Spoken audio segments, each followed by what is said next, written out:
What's up, everyone? It's Dakota, and welcome back to another Magic the Gathering video.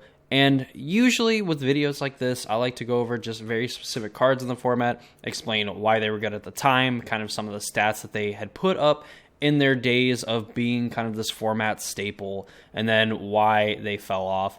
And from time to time, I've done full archetypes as well. You know, we went over the Affinity archetype, I believe, last year, and even like 2 years ago at the end of like 2022, we looked at like the Heliod combo deck and everything. And it's been a while since we've looked at a deck. So we're going to look at a whole new archetype that we have not seen for a while, that people kind of expected to get a little bit of a boost, but just seems to be out of reach from being, you know, for lack of a better term, playable in the modern format specifically. So today we're going to take a look at the Storm decks of Modern's past, explain kind of like how they were good in the context of the format and what they were doing, and unfortunately the inevitable fall off of those decks.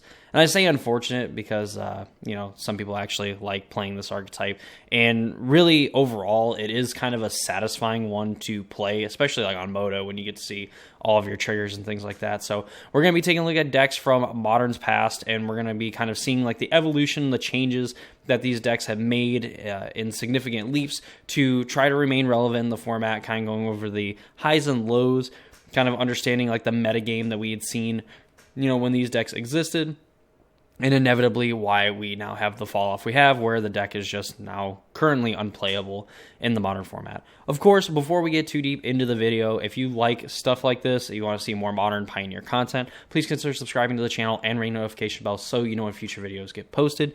And if you go into the description down below, I have a link to my Discord server. Go ahead and follow over there as well. Join the server, you know, talk about Magic, fun stuff like that. You know, I've gotten some nice conversations from a lot of people, and it's something that I really enjoy. So if you would like to kind of have a way to, I guess, talk directly to me, that's probably one of the best places to go do it.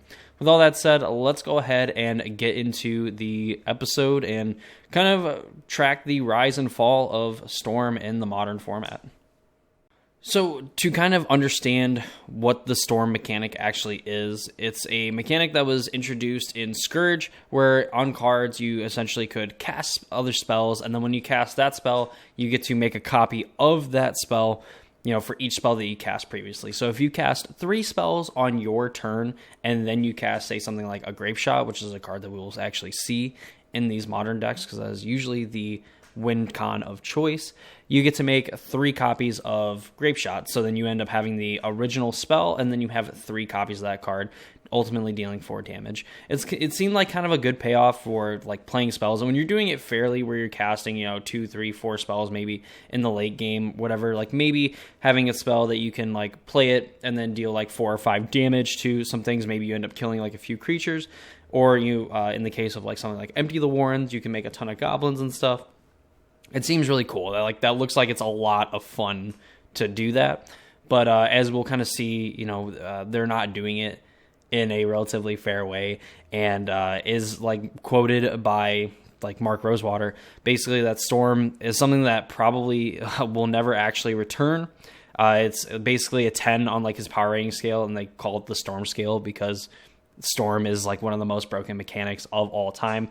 You know, we can argue semantics and everything like that, but in a world where, you know, if there's mechanics that get better kind of as Magic expands and we get more spells and stuff added to Magic, Storm is just another one that kind of gets broken, because even in its current state now, if it never got any other cards, like there's never any other spells that like net mana, draw cards, etc., so on, Storm would still be probably one of the best mechanics of all time, especially being able to kind of get around things like Chalice of the Void, where typically, you know, you cast like a big spell and you'd end up putting a bunch of mana into it, doming your opponent. Like you could feasibly like counter that, where as something like Storm, you know, the only way you can stop a Storm spell from dealing a ton of damage is like stopping the trigger on the stack.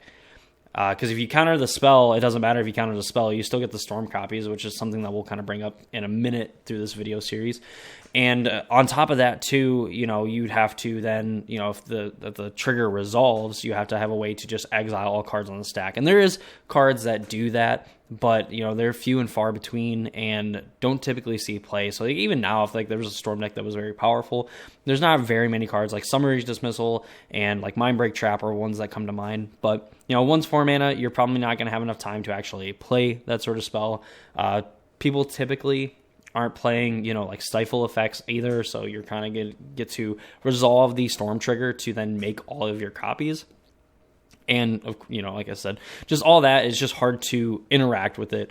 And, finding ways to, like, interact with, like, rituals or interact with cantrips and things like that, it's just, like, very hard, where you're better off just trying to win the game before your Storm opponent can kind of sculpt their hand to the point where they're able to actually do the busted thing. So that's kind of, like, a look into, like, the Storm mechanic. We've seen some very powerful cards, like Tendrils of Agony is another card that, like, Legacy Storm ends up winning with.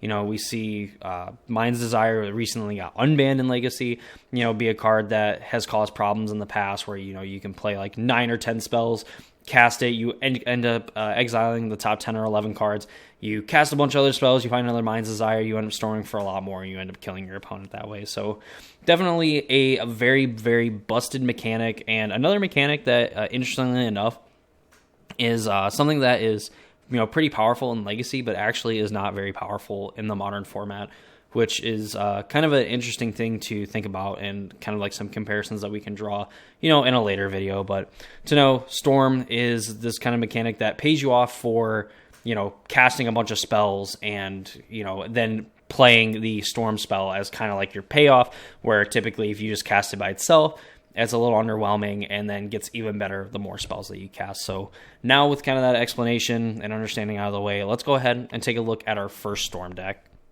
So we're going to take a look at Pro Tour Philadelphia 2011. This is a pretty famous Pro Tour because it had some pretty busted decks in it. Just to kind of go over some of them, we see kind of like Splinter Twin winning the first modern Pro Tour.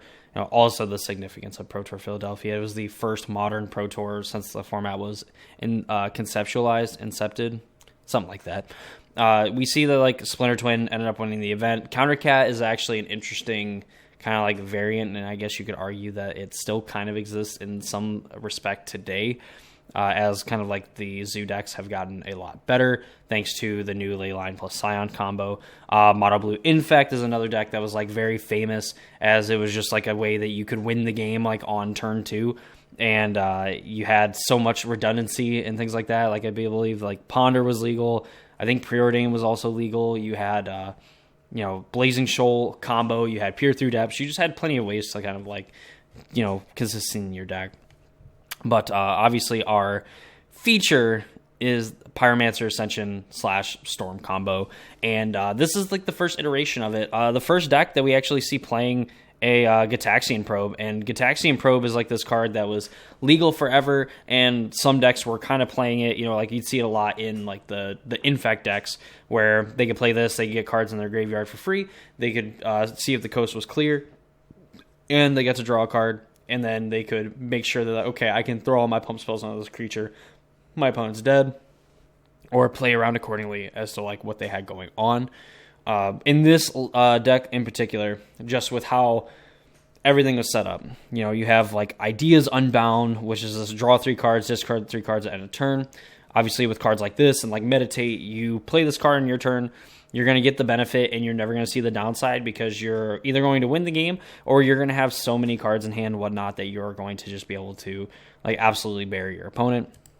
You see like 4 Lightning Bolt, you see Manamorphose and Muddle the Mixture, Peer Through Depths, Ponder, Preordain, Remand, and Rite of Flame, and then Pyromancer's Ascension. So these cards, a lot of these are banned. We have Gitaxian Probe that's banned. I believe Ponder is still banned. Rite of Flame is banned. So just crazy, kind of like the consistency of this deck. If you've seen later versions of these Pyromancer's Ascension decks / Storm decks, later on we'll see kind of like creatures getting involved, that obviously have some very powerful effects. But the idea with this Storm deck and the first Storm deck that we've seen, 18 lands, pretty revolutionary, honestly. But 18 lands, you're essentially trying to put spells in the graveyard for this Pyromancer's Ascension that says whenever you cast an sorcery spell with the same name as a card in your graveyard, put a quest counter on Pyromancer's Ascension, and whenever you cast a sorcery spell If this has 2 or more spell quest counters on it, you may copy that spell. You can choose new targets for the copy. So, like, if you had like a Rite of Flame in your graveyard, Rite of Flame adds 2 red, and then a red for each additional copy of Rite of Flame in your graveyard. So you could cast a Rite of Flame with 1 in your graveyard, so you'll add 2 mana, and then you'll add 1 from that, and then, you know, another, if you copy Rite of Flame with a Pyromancer's Ascension, you're then going to end up getting 3 mana. You know, so you're going to, for 1 mana, you're going to generate 6 mana, which is a lot. And then you can use things like Manamorphose to kind of like net cards, so you can put 2 mana into it, you'll get 2 mana back and draw a card.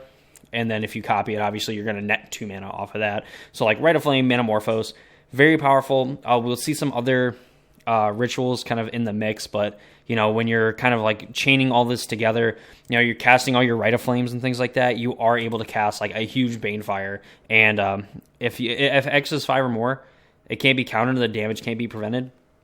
So you kind of like stop your opponent from being able to like do something about the Banefire and killing your opponent.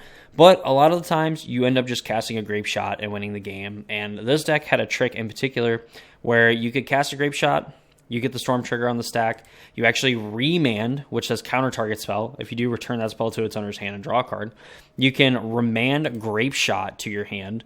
You know, so if you've cast like 9 spells, and then you cast Grape Shot as your 10th spell, Remand will be your 11th spell. You'll get a bunch of copies of Grape Shot, and then you'll still have a Grape Shot in hand to then do it all over again. And then you can essentially like do this and, you know, add 2 Storm to your count each time you kind of do this, because you're casting the Grape Shot and then you're casting Remand.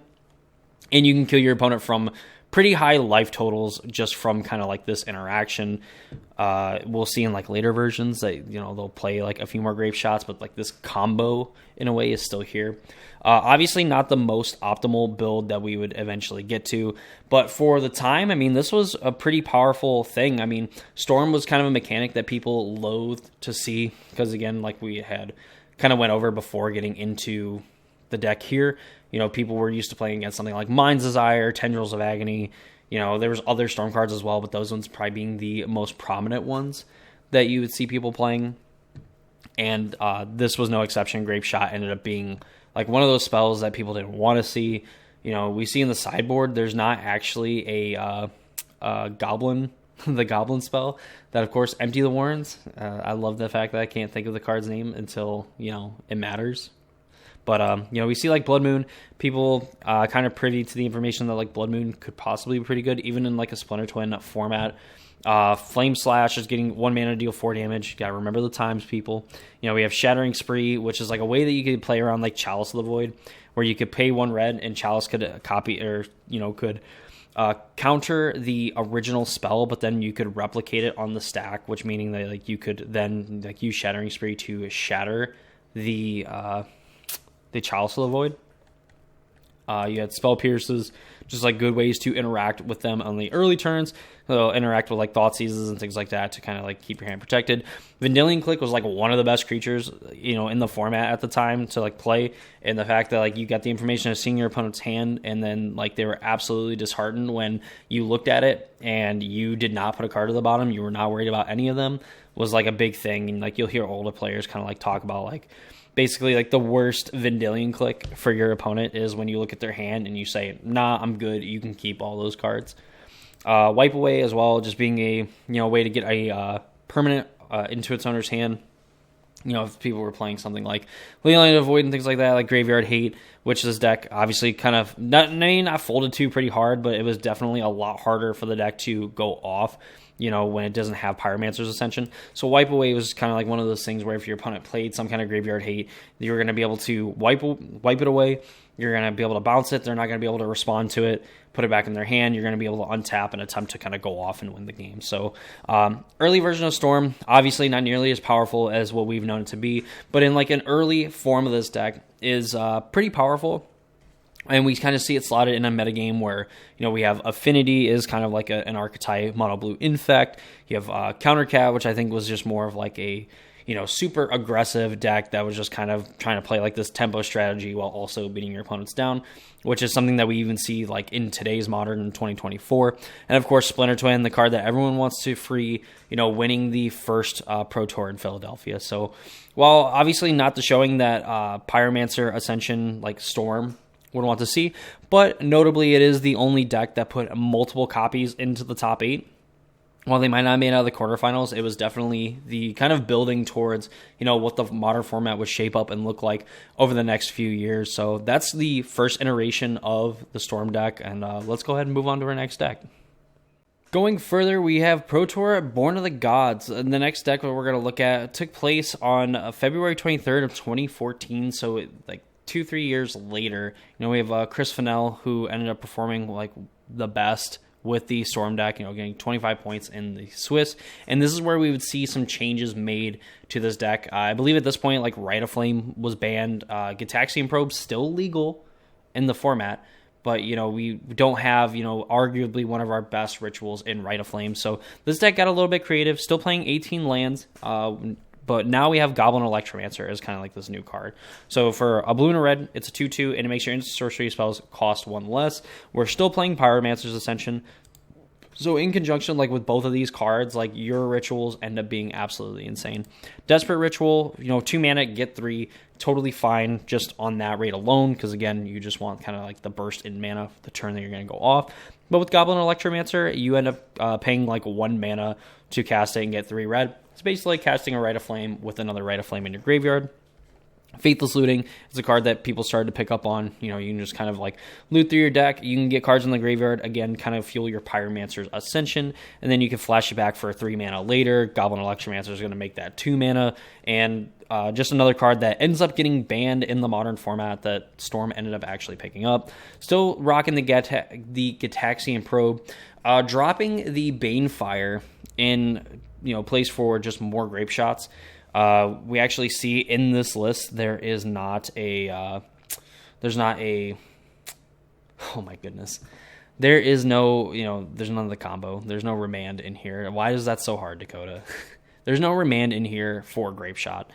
So you're just, playing Grape Shot and just kind of like letting it resolve, hoping to cast multiples, or just kind of, even copying it doesn't matter. You're just trying to play 2 Grape Shots or cast enough spells to make this Grape Shot lethal. You also have Lightning Bolts as well. Getting to copy those with Pyromancer's Ascension, 1 mana, deal 6 is pretty good. So this is kind of a way that like you can kind of artificially up your Storm count by just getting to deal a lot of damage with Lightning Bolts with active Ascensions. Still have Manamorphose. Gets even better now that we have Goblin Electromancer, because now even if there is no Ascension active, you pay a red or a green mana with Manamorphose to then generate an extra mana. You pay 1 mana, you get 2 back, and you get to draw a card.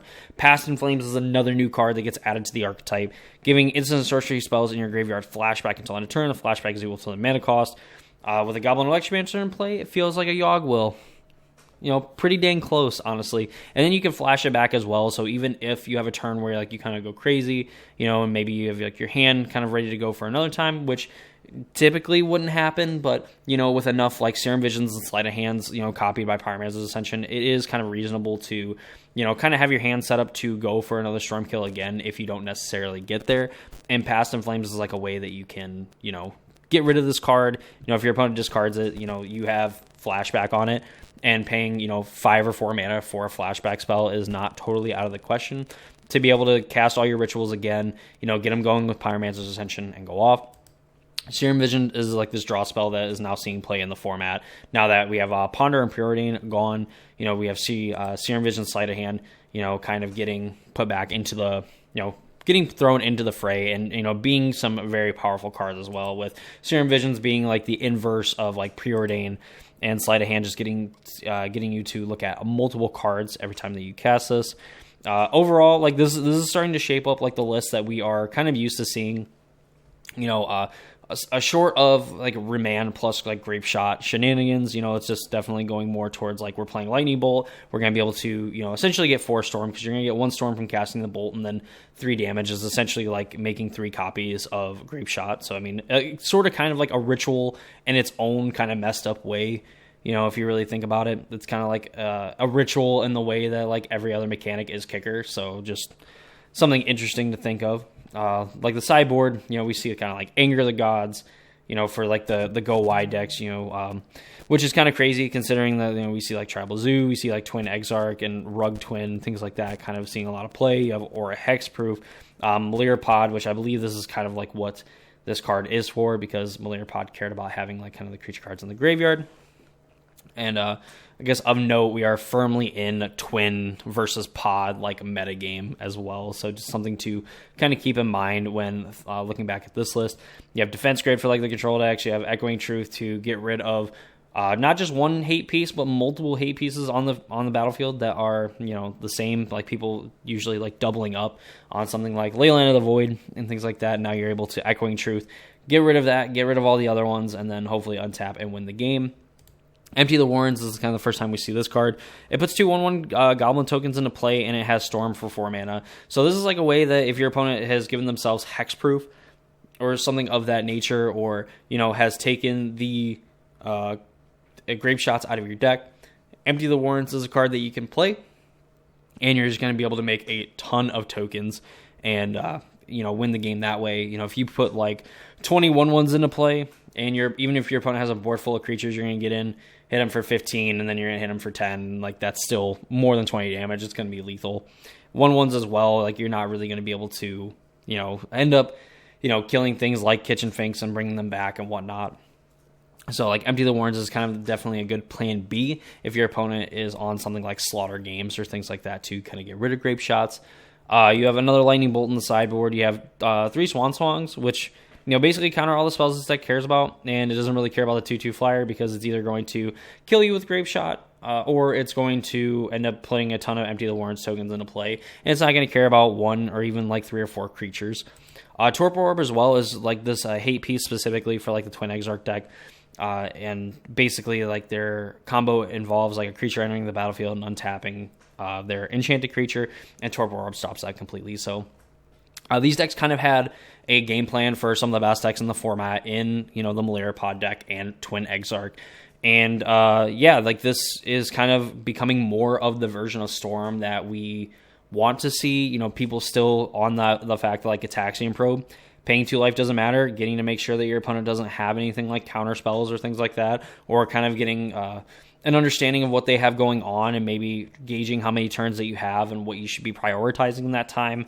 Very powerful. More decks probably should have been playing this card, but they just didn't, and Storm got to benefit the most from this card being, unbanned for as long as it was until we'd see like the rise of like Death Shadow decks.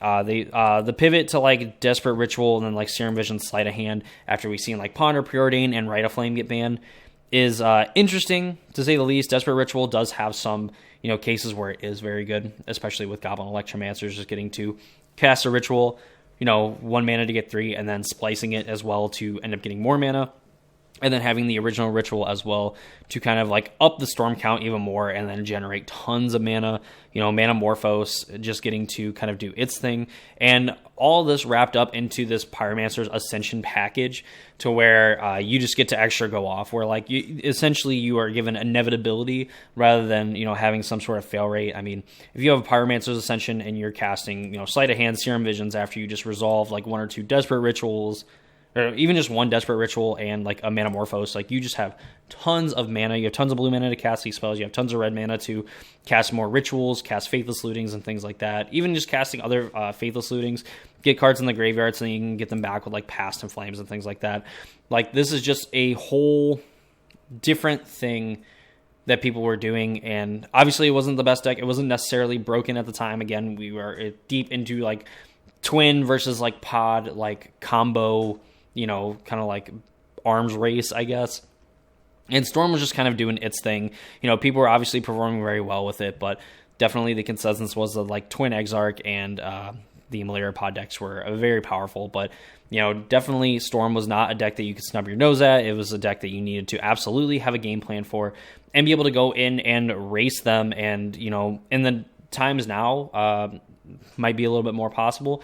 Back then, it was definitely a lot harder, and you needed some very specific draws. And, while you kind of folded to like Jund in ways kind of folded to some of the other decks in the format. So that is the 2014 version of Storm. Well, let's go ahead and take a look at our next Storm deck. So it would be a while before we actually see Storm kind of take center stage at a Pro Tour and Pro Tour rivals at Vixalon. While this deck, I mean, the Jason Chung ended up getting 24 match points. I believe it's at a possible, I want to say like 30.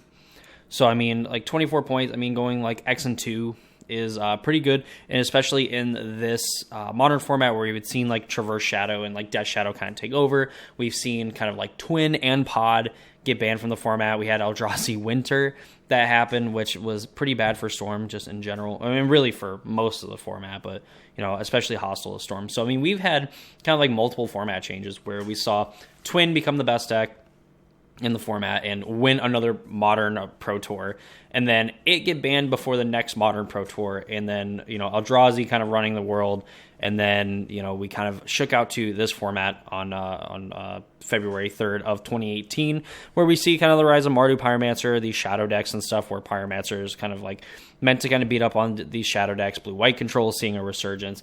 You know, Reed Duke playing Abzan over Jund is probably easily one of the most controversial things probably on like this list.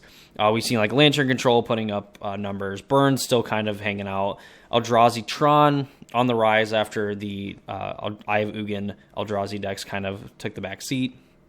Different variants in Eldrazi with Eldrazi Orzhov, which is kind of like this this like taxes type deck. We see Grixis Control in the hands of Corey Burkhart. You know, not surprising. You know, Grixis Shadow, Hollowed One Humans. You know, just kind of like what people would call peak modern, like one of the best modern formats of all time. And it was definitely a lot of fun, just because you see there's like plenty of decks that were like X and 2. Like, you know, we had Storm, you know, going X and 2 when there's like a ton of decks that are just kind of hostile to this deck in particular, especially the Death Shadow decks, because they're able to, you know, put just so much pressure early on while also disrupting the opponent. So how the heck did this Storm deck end up actually getting to kind of survive and, you know, end up doing well in this format, all things considered? I mean, it was literally like only one player that ended up doing very well with this deck, or as well as they did. You know, so what the heck happened? So probably got a little bit lucky. I mean, I would say like modern, you know, in Magic history, you know, like it does help to be a little bit lucky. But I also think a lot of it does come down to how you play. So we have seen, you know, versions of this deck where we have a Goblin Electromancer is kind of like the thing that we're doing. And one thing to notice is Pyromancer's Ascension is completely gone. And this deck is kind of like autonomous from, you know, copying a bunch of spells and getting to play them and do their thing. It's actually got a new toy in Baral, Chief of Compliance. Does the same thing as Goblin Electromancer, but if a spell or ability you control would counter a spell, you can have a draw a card and discard a card. So we see Remand's coming back, where Remand can actually, you know, end up getting you a loot with Baral, which can help out. Baral was really just also an easier way to, like, you know, cast a Goblin Electromancer. Like, you didn't necessarily have to, you know, shock or take damage from like Shivan Reefs or whatever. You could like play a Baral after playing like a Spirebluff Canal, things like that, you know. And you were getting snow-covered islands anyway, which we'll kind of get over why, you know, we see snow-covered islands here in just a second. You see like Noxious Revival puts a card from a graveyard on top of its owner's library. So you could like do some tricks where like you Noxious Revival, you know, you cast a ritual and then you cast a Noxious Revival to put the ritual on top, and then you cast something like a Serum Visions to draw it, or like a Sleight of Hand. Maybe you have like a Remand that you're able to draw it, you know, what have you, cast Manamorphose, whatever. You have plenty of different ways to draw a single card from the top of your library. So Noxious Revival is like a way that you could put like a card that you absolutely needed back on top. This also had a little bit of like defensive utility against something like a Surgical Extraction, to where if your opponent wanted to try to get rid of, you know, like your Past in Flame or like one of your rituals or something like that.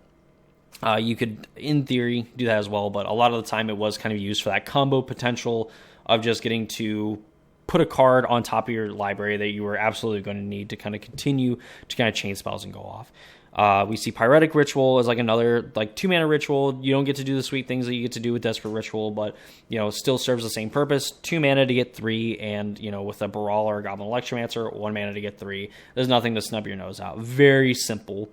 The new kind of tech for these Storm decks, though, is Gifts Ungiven, which is a card that in like Magic's history was kind of used as like a reanimator card, where, you know, you have Frank Karsten playing Gifts Ungiven like Reanimator and, getting just 2 cards, getting an Unburial Rites and a Threat, and just putting both of them into the graveyard rather than searching up the 4 cards that you can search with this, and then, just basically giving your opponent no choice on the matter, which is something that historically has been pretty good for Magic if you're the one abusing that kind of mechanic or that kind of thing going on. So Gifts Ungiven reads, if you search a library for 4 cards with different names and reveal them, target opponent chooses 2 of those cards.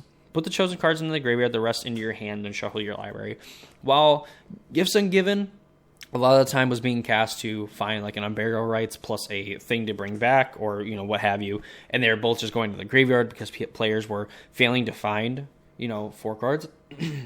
You still, like in Storm, you were looking for 4 cards, but the piles essentially didn't matter because you were still going to be able to win the game anyway. So like the piles that you would get with like Gifts Ungiven were something like maybe a Desperate Ritual.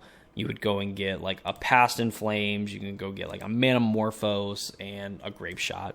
I believe were like the normal piles of the Storm deck, and it kind of didn't matter in what order you give them in. Like you should sure like you can give them like the mana, so you can give them like Manamorphose and Ritual. You can put like Past in Flames in the graveyard and another thing. But you were still giving them, a ton of mana, and they were going to be able to flash back, cast more spells. You could put the whatever it is, the Past in Flames, and like the Manamorphose in the graveyard, or whatever. It didn't matter. Also note, like coming back full circle to like the Snow Covered Island versus Island.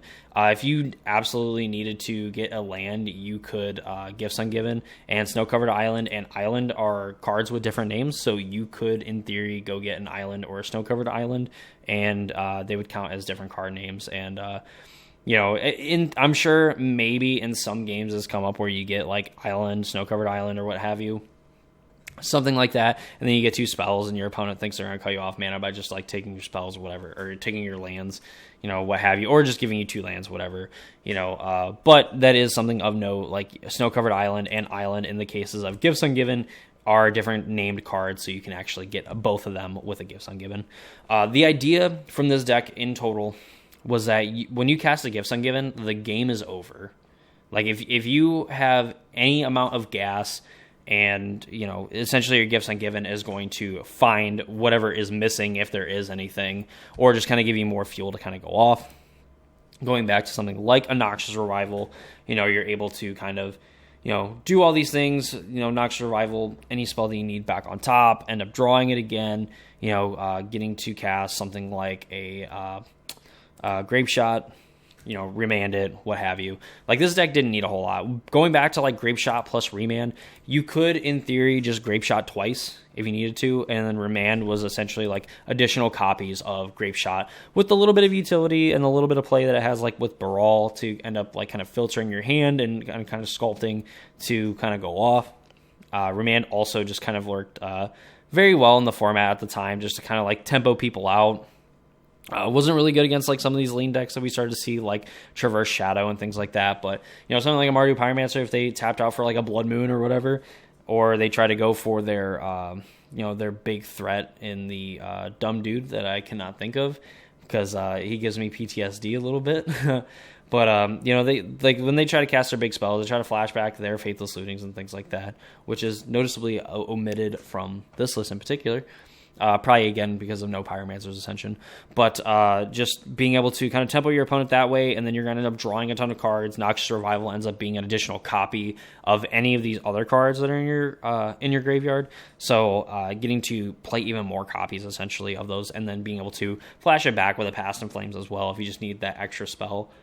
This whole deck is kind of reaching the point where it is, at its most optimal, or getting towards like the most optimal thing. Getting remand plus Grape Shot, if your opponent has like Chalice on 2 or whatever, which, the Eldrazi Tron decks and like the Eldrazi decks in general could play something like that. You weren't going to be able to stop the Storm, and, it would kind of suck that they could stop like your remand, but, just getting to cast like Grape Shots through it is totally fine.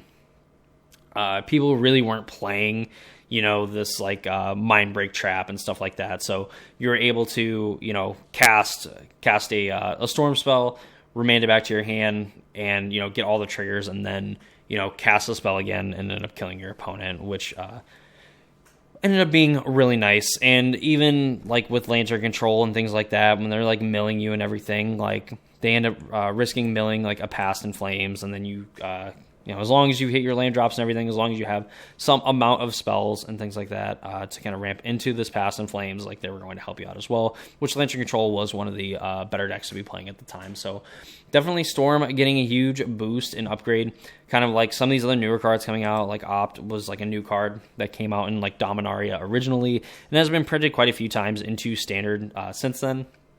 We see Sleight of Hand, Serum Vision still seeing play, Remand kind of enter the fold, and then the omission of like one of the cards that was kind of like a flagship of the Storm archetype, a staple in like Pyromancer's Ascension as well. And from time to time we would see Pyromancer's Ascension kind of come back in some of these roles, like in the sideboard, to where if they needed that little extra oomph, you could kind of play stuff like that, and also worked pretty well with like Noxious Survival. I believe there's like a combo where you could like Noxious Revival a thing back, and I think you could like copy Revival or something like that, and you just had different ways that you could like get things back and whatnot, and it was just a mess. It was a mess for players because honestly, like the Storm deck was like relatively complicated, but once you kind of got some of the basic lines and stuff down, you were pretty much like good to go, and you could kind of like pick up and learn things just kind of as you play more, which is kind of typical for most modern decks for the time. So that is one of the more recent versions of Storm, like in 2018, I should say, and it kind of didn't get any better for the Storm decks kind of going forward. So I believe there's probably about one or two more decks that we can look at, before we kind of wrap up this whole shebang. So without further ado, let's kind of go and look at our next deck. Well, Storm definitely took some, did very minor changes. We messed with the numbers of like Goblin Electromancers and, Baral Chief of Compliances and just some other cards. There was nothing that really changed for the Storm deck just because Storm was not really all that powerful. It was hard to get a critical mass of spells, in a short enough time when the format was kind of being very aggressive and very hostile to combo decks, where Thoughtseize was one of the most popular cards to be playing, on top of like Death Shadow being a very powerful creature, and of course, kind of the power creep of the format as well, kind of, catching up with Storm and decks just being able to close out the game relatively quickly, finding other ways to kind of snowball advantage to make life just hard for the Storm deck. So where are we at in 2024 with just the Storm archetype in general? And a little unfortunate, Storm is no longer Storm anymore. We really don't see people playing traditional Storm in the way of someone casting an Empty the Warrens or a Grape Shot in Modern. We kind of see this like Twiddle Storm deck that has kind of popped up, where it's kind of abusing, Lotus Field, something that we've kind of seen in Pioneer, where decks are trying to, get the most out of something like a Lotus Field. So you see in a deck like this, you see like Dream's Grip, for 1 mana you can tap target permanent or untap target permanent. You can pay an additional 1 to do both, to entwine them. You have this card called Twiddle, which is like kind of part of the namesake of the deck. You can tap or untap target land, artifact, or creature, so you can pay 1 blue mana, untap your Lotus Field, so you essentially end up generating like 2 mana. Of course, with some of the typical Lotus Field things that we see, you end up playing like your third land, then you're going to end up getting to play Lotus Field. You're going to have 2 mana, you're going to have a tap, and then you're going to be able to cast Hidden Strings, be able to cast Twiddle, you're going to have Dream's Grip, and things like that. And just start to snowball that advantage. You have cards like the One Ring, you have Underworld Breach, and this, I guess, being the most reminiscent of some of those Lotus Field decks of like the past, where you play Breach. You have a card called Wish, where you can play a card that you own from outside of the game this turn, so you go and wish for something like a Tome Scour, and you're able to just, mill 5 cards with it, exile 3, mill another 5, and then cast like a Twiddle, and then you're able to kind of continue to go off with the Tome Scour until you've milled all the cards in your library, and then you can go and cast a Wish from your graveyard to then go and play something like a Thassa's Oracle from your sideboard and end up winning the game because you have no cards in your library. So definitely Storm has, lived through Magic's history as like kind of a word that we associate with decks that are trying to play a ton of spells. We can think of like the Lotus Field decks of, Pioneer as kind of like the pioneer version of Storm, where we seen Storm kind of be this deck, and it was like a decent role player, at the beginning of the format. Like while going to like the Pro Tour level, it performed relatively decent. It had a very good showing in the first Pro Tour, being the only deck to put multiple copies in the top 8, and just the unceremoniously fall from grace as decks just kind of had better tools of dealing with Storm, or were just doing more powerful things consistently than the Storm decks were, and as annoying as they are to play, even this Twillo Storm deck is, just looks very annoying to have to deal with, where you can kind of go off on like turn 3, of the game, where you can just like play Lotus Field, you sack your lands, and you end up like twiddling to untap, and then,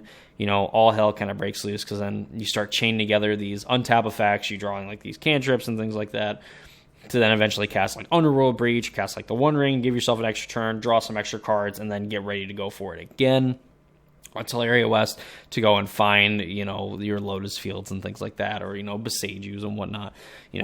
Just overall, a crazy experience. Like, definitely not the Storm that people have come to know Storm as, and maybe like the newer players that kind of know like this Twiddle Storm deck, but in general, it is not what we have come to know and come to expect from just the Storm archetype in general. Grape Shot, probably no longer very good in the format. Storm, I don't know what it could get back to actually be a powerful deck in the format again.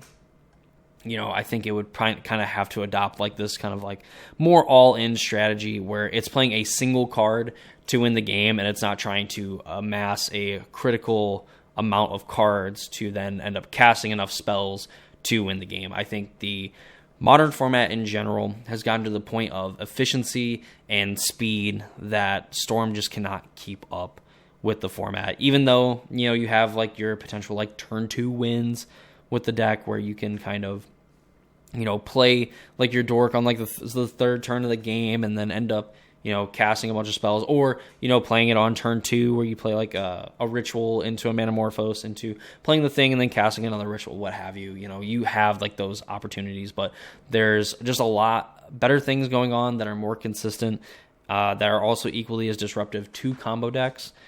And unfortunately, Storm is one of those decks that just absolutely folds to the interaction that the format has to offer in, the discard spells and Thoughtseize and the Rakdos Evoke strategies, and then having an even harder time trying to beat the, even Cascade Rhinos, even just the Scion Draco plus Leyline combos, just the things that people are more willing to do.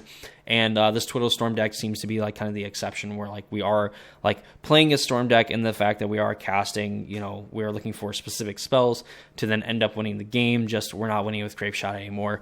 We're winning with arguably one of the most boring win conditions in Thassa's Oracle to win the game without having to deal damage to our opponent in some form or fashion. So that is the unceremonious rise and fall of the Storm decks. Again, just kind of like wrapping it up, it was just kind of a great start for the deck. I mean, the first Pro Tour, two decks in the top 8. No one else did that. Already had it basically figured out, playing some very powerful and broken spells. And even when those cards got banned, there were still a lot of things to like about the Storm deck. And, if you're willing to put the time and effort in, could have been a very, very good deck to play against, the kind of combo format that we were looking at, where you had a little bit of interaction of what they had going on. You could probably disrupt them long enough to then end up setting up your combo and winning. And unfortunately, the format has kind of turned the narrative on Storm, where now other decks are disrupting Storm long enough to, end up closing out the game and making life very hard for them as well. And overall, Storm, I think typically from like a player standpoint, is like a feel bad for the person sitting there. Kind of feel bad. Like, it's kind of cool to watch it go off every once in a while, but you definitely don't like to see it if you're the person sitting across from it. And as like a viewer, of the game and everything, like watching it happen once on camera is fine. But then after that, it's just not nearly as fun, unless you get into some like weird situations and things like that. So yeah, that is the rise and fall, and unfortunately what happened to the modern Storm archetype. And yeah, that's going to do it for me in this video. I hope you all enjoyed. If you did, please leave a like on the video. Comment down below if there's another deck and or card that you would like to see in this kind of series. We kind of go over and kind of look back through Modern's history and kind of see some of the key points and some big events that featured those cards and things like that. I kind of want to retool the series a little bit to be just a little bit more in depth. So this is kind of like my foray into kind of getting to that point. So if you enjoyed and everything, if you, any comments or questions, things like that, please feel free to leave them down below. Of course, like the video if you liked it. All that fun stuff. Subscribe to the channel. Ring notification bell so you know when future videos get posted. Stay tuned for more Modern Pioneer content. Stay tuned for the podcast. Join the Discord server. All that fun stuff. That's going to do it for me. Hope you all enjoyed, and I hope to see you all in the next one.